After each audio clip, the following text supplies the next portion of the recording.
Nastavit ćemo voditi općinu putem napretka i razvoja, kao što smo to činili u prethodnom mandatu. Veliko hvala mojim sumještanima na podršci, razumijevanju i sugestijama.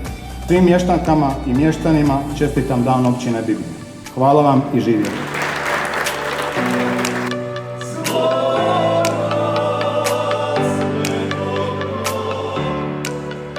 Drage Bibinjke i Bibinjci, nastavite graditi, stvarati, čuvati ovo mjesto. Budite i dalje hrabri, složni i ponosni čuvari identiteta i tradicije koja nas sve obvezuje. Cijeli život živi